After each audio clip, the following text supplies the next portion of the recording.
We're going to talk about the future, I thought, so I want to say a little bit about the future. There's a couple of things about people thinking about the working class being a load of ignorant oafs and so on, that they can't change.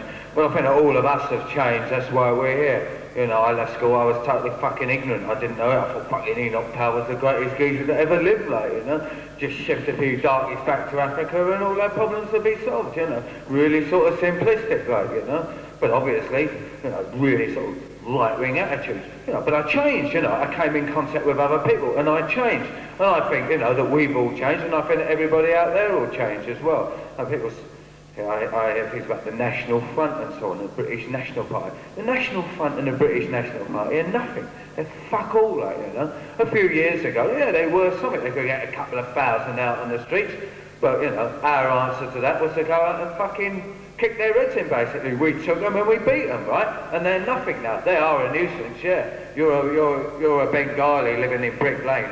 Yeah, they go around kicking your head in, yeah, you don't think so much that they're nothing. Or like this women's centre that they threatened to close down, or burn down, I should say rather than close, or burn down and threaten all the people there. Yeah, sure, you know, that's a tangible thing, but that's absolutely nothing compared to what it was like about 5 years ago. So I don't think, you know, we should be coming from some great anti-fascist thing. Sure, you know, when the Nazis march, when they're out there, yeah, go and give them a fucking kicking, because that's all they can understand anyway. That's the only way to deal with them. There is no other way, to be sure.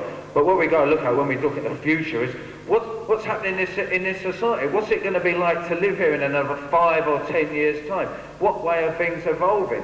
Well, the way it looks, the way things are evolving, to me, we're heading for a more authoritarian society. It's quite obvious to me that not only for the last couple of years, but for the last decade, our rulers, no matter who they've been, whether it's been the Labour Party, whether it's been the Conservative Party, our rulers have been well aware, you know, that things are going to get worse economically in this country and throughout the world, and that things are not going to get better. So what are they going to do? Are they going to hand over everything to us so that we can run it? Of course not. They're going to keep what they've got, and they're going to use every single trick in the book to keep their power. And they're not only going to use tricks, they're going to use something a bit more concrete like that. Like lots of extra policemen, very well trained. They're going to arm the police in the end, like, you know, they're going to bring in detention without trial. They're going to fucking lock a lot of us away. And they'll get away with it if there's only a few of us. But as I say, our job is to get out there and to get as many people involved as possible, but not involved in one-issue campaigns. When I look at a one-issue campaign and everything, I don't think we should all devote ourselves entirely to things like CND or anti-fascism or whatever. If you do that, you just become ghettoised, you just become marginalised. The thing about class, well, the whole thing about the class critique, which stretches far beyond anarchism and so on, the whole thing about the class critique is that we realise the only people that will change society, the only people that have got anything to gain from a revolution, and we've got to talk about revolution, all this talk about change, like, you know, the word change just conjures up in my eyes a sort of more benign leadership, you know, nicer leaders and things like that. I don't want nicer leaders. I don't want fucking anybody fucking in charge except the working class. Yes, when the working class are in charge, that's going to be extremely violent. We're going to have to take everything from the rich. We're going to have to take all their property. We're going to have to take everything that they've got.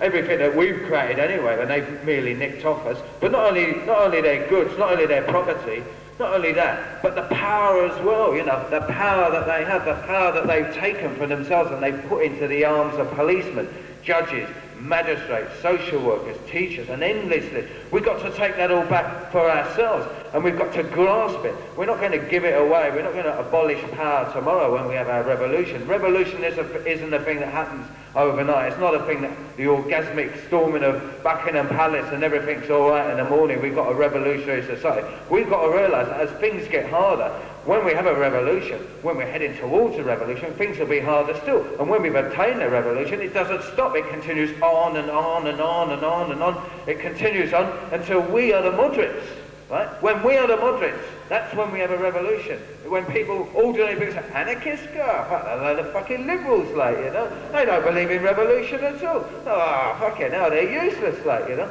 Yeah, that's what I want to see. That's what I'm fucking fighting towards. And when we look at, when we look at the future, we've got to realise that things are going to be hard and very hard indeed, and even harder further. No matter who's in power. I can see the Labour Party coming to power in the next election. Maybe, maybe not, who knows. But it doesn't really make any difference who's in power. The state remains the same. The structure's still there. They just tinker a little bit of it here and there. In fact, In fact, I think, you know, the people, I mean, we've got a unique opportunity. Labour Party and the left, well, only to a tiny bit more or less, the Labour Party are presenting themselves as the alternative, and not many people are believing it, but people don't really see an alternative. But the alternative doesn't necessarily lay with us, it lays with the people themselves. If only they were to realise it. This is the contradiction. This is what propaganda is all about. I don't honestly think that propaganda is going to spark off an anarchist revolution, but it'll help, and we'll have a role to play, and as Andrew said, we're not a vanguard. I mean, I'll just be content if we were a part, and an important part of the revolution, that we survived the revolution, that we're not fucking all shot by a load of commies and lefties, that we survived the revolution,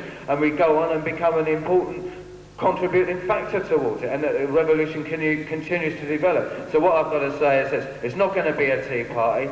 It's not going to be nice, or, you know, it's not going to be gentle. It's going to be hard, and we've got to be fucking hard as well. Not hard where we all got fucking big muscles and we all fucking walking around in combat jackets, but, you know, hard where we've got to be able to take the pressures, you know, where we're psychologically prepared. When loads of us are locked up, and not everybody goes slinking off, but, you know, a few of us are locked up, and others carry on, you know, and more people come in, and we just gather the momentum. That's the way I want to see the future. Whether we all go away and become respectable or middle class tomorrow, or become junkies or whatever, it makes absolutely no difference to the revolution in this country, whether it will occur or not.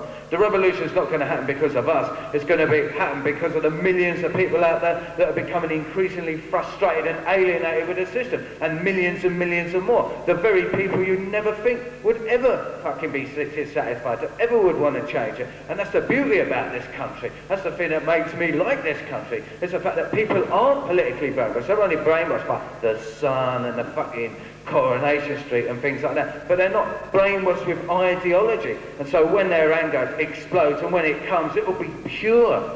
It'll be like pure driven cocaine, the whole force of it, like, you know. It'll be really pure, and they won't be corrupted by ideology. It'll be an anarchist revolution, and that's what I want to see, and that's what we fight towards, and that's what the future holds. Anything else, I don't want to hear about it.